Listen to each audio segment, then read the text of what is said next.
E foi aprovada na Câmara dos Deputados nesta semana a votação dos projetos da reforma eleitoral. A proposta flexibiliza regras como o uso do fundo eleitoral, a prestação de contas e a cota feminina de 30%.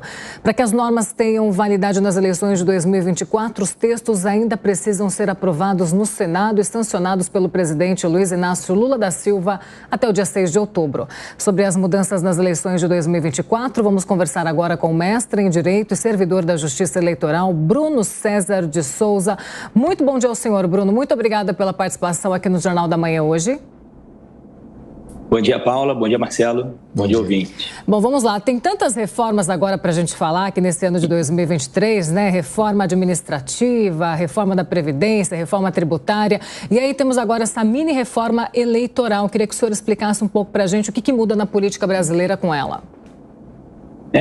A gente tem no cenário do direito eleitoral, todo ano não eleitoral, uma reforma eleitoral. Então, certo. Esse ano, a gente não fugiu do assunto e a gente tem uma mudança que os partidos estão tentando dar uma maior segurança jurídica para os candidatos, trazer algumas regras que foram aplicadas pela jurisprudência, pelo TSE, pelos tribunais regionais nas eleições passadas, para tentar dar mais clareza para que candidatos e cidadão consigam passar para a eleição de forma mais tranquila, sem nenhum sobressalto.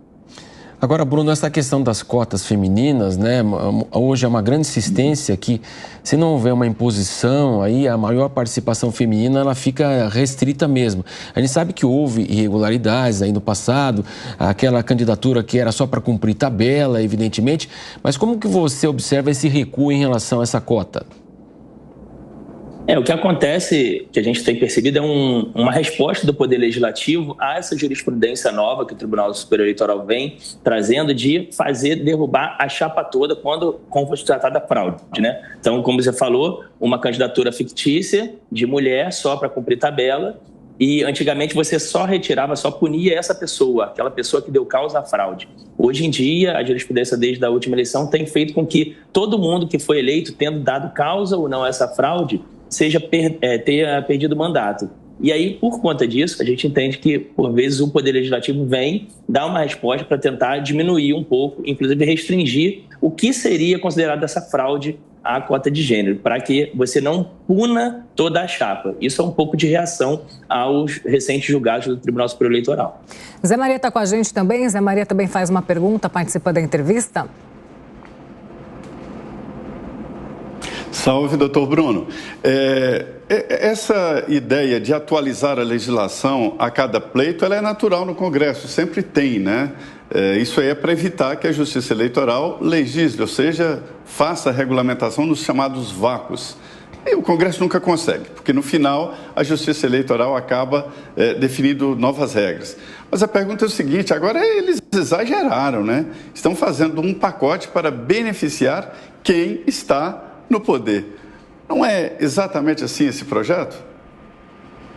Olha, o projeto tem algumas partes positivas, como aumentar um pouco a segurança jurídica, independente da discussão se vai beneficiar A ou B, porque a segurança jurídica é importante para o processo, para que o eleitor, ao final da eleição, saiba quem foi efetivamente eleito, não tenha muitas surpresas em relação à renovação de eleição.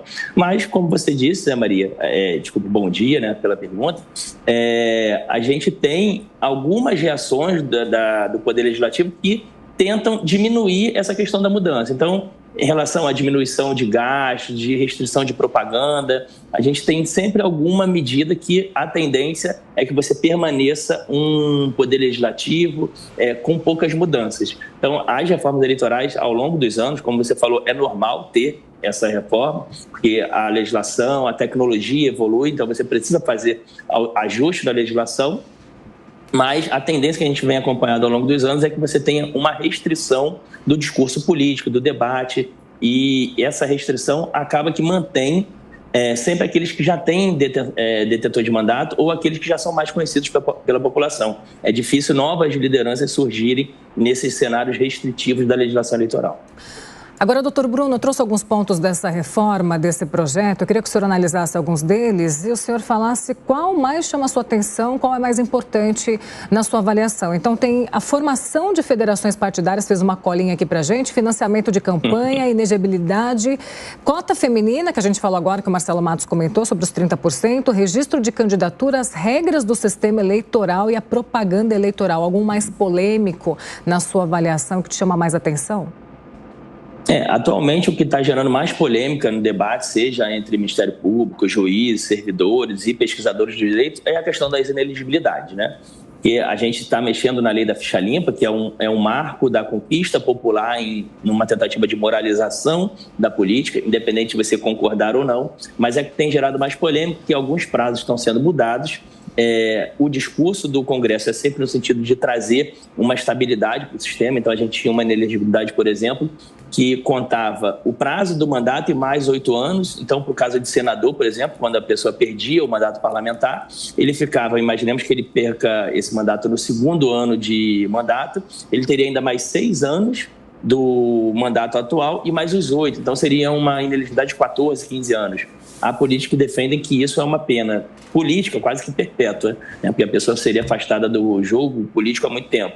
Então, vem o Congresso e tenta ajustar isso. Essa reforma toca nessa legislação da lei da ficha limpa, né? A lei complementar 6490, e aí é a que tem gerado atualmente mais polêmica sobre o argumento de que a gente está diminuindo a punição, flexibilizando condutas que seriam punidas. Então, essa talvez seja a maior polêmica daqui e que talvez o Senado enfrente para saber se vai ter tempo de ser aprovado até o dia 6 de outubro ou não. Com certeza.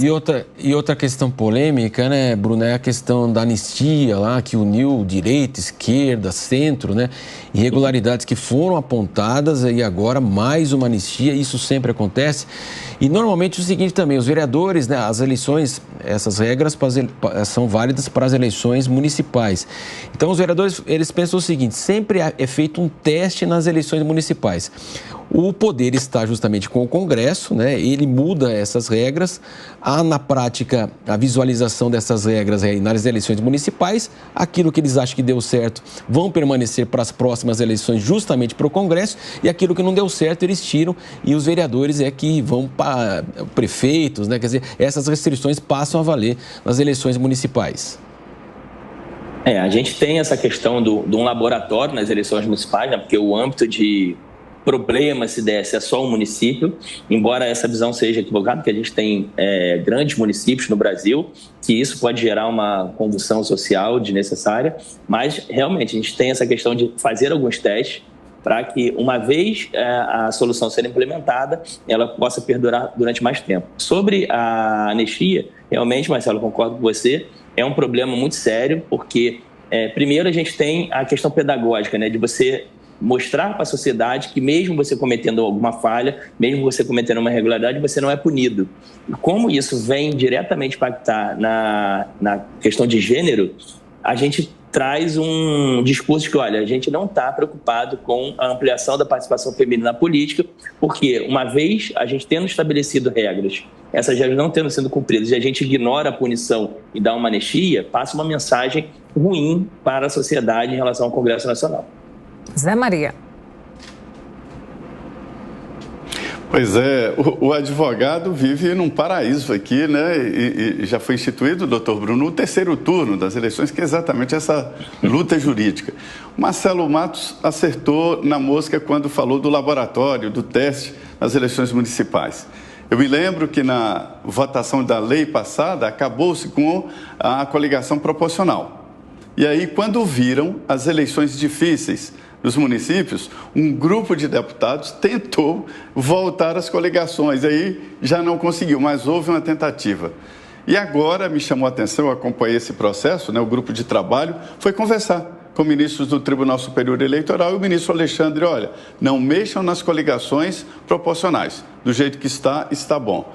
Qual é a sua opinião? Melhorou o ambiente político com o fim das coligações proporcionais?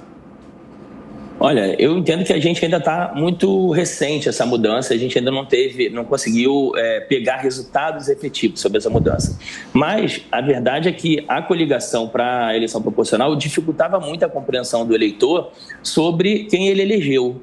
Então você votava, às vezes, pela falta de ideologia de algumas agremiações, você fazia coligação com partidos que tinham, em tese, ideologias muito diferentes. E aí, como o voto proporcional, você faz a coligação eleita, isso gerava alguma compreensão de um eleitor que votou em A, mas elegeu B.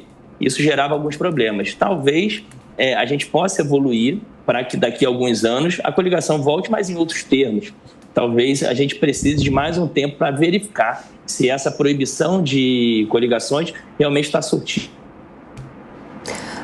Bom, acho que nós perdemos o contato, mas nós já íamos encerrar a entrevista. Agradecemos o Dr. Bruno César de Souza pelos esclarecimentos em relação à reforma eleitoral.